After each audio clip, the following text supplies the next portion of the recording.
Hi friends, ఎలా ఉన్నారు అందరూ? ఈరోజు నేను హక్కా నూడిల్స్ చేస్తున్నానండి. సో దీనికి కావాల్సినటువంటి ఐటమ్స్ ఏంటో చూసేద్దామా.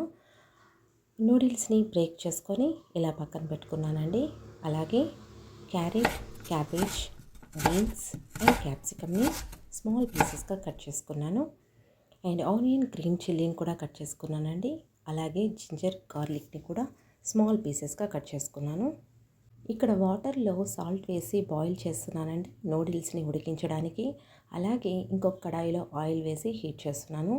ఇక్కడ వాటర్లో ఇంకొద్దిగా ఆయిల్ని యాడ్ చేస్తున్నానండి, ఎందుకంటే నూడిల్స్ అనేది అతుక్కొని బంక బంకగా కాకుండా స్మూత్గా పొడి పొడిగా వచ్చేస్తాయి అన్నమాట. సో అందుకని ఆయిల్ వేడైందండి, జింజర్ గార్లిక్ని వేసాను. ఇది కాస్త దూరగా వచ్చాక మనము ఆనియన్, గ్రీన్ చిల్లీని కూడా యాడ్ చేసుకుందాము. సో ఇవి త్వరగా వేగాలి అంటే కొద్దిగా సాల్ట్ యాడ్ చేసుకుందాము.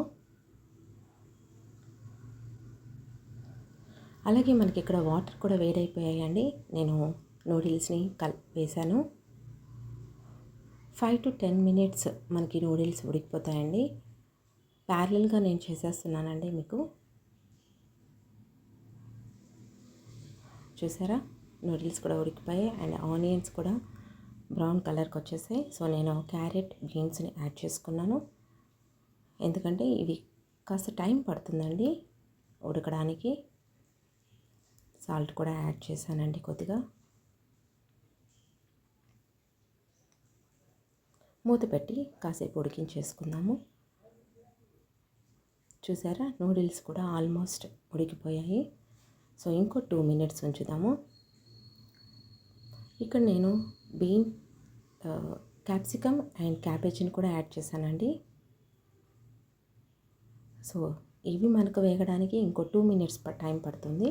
కొద్దిగా సాల్ట్ వేసుకొని బాగా ఉడికించేసుకుందాము.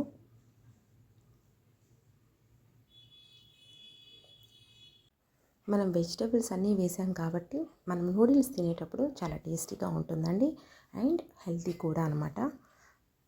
ఇప్పుడు నేను వేగిన తర్వాత వెనిగర్ని యాడ్ చేశాను అండ్ అలాగే కాస్త సోయా సాస్ని కూడా కలిపేసుకుందాము. ఉడికించి వడగట్టి పెట్టుకున్నటువంటి నూడిల్స్ని కూడా యాడ్ చేశానండి. ఇవి స్మూత్గా మనం కలిపేసుకుందాము. రఫ్గా హ్యాండిల్ చేసామంటే నూడిల్స్ అనేవి బ్రేక్ అయిపోతాయి అన్నమాట. సో అందుకని నేను చాప్ స్టిక్స్ తీసుకున్నానండి మిక్స్ చేయడం కోసం.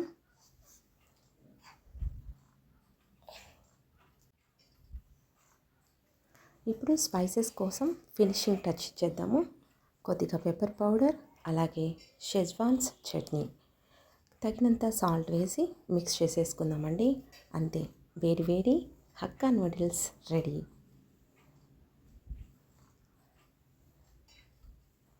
చూసారా ఎలా మిక్స్ చేసేసాను.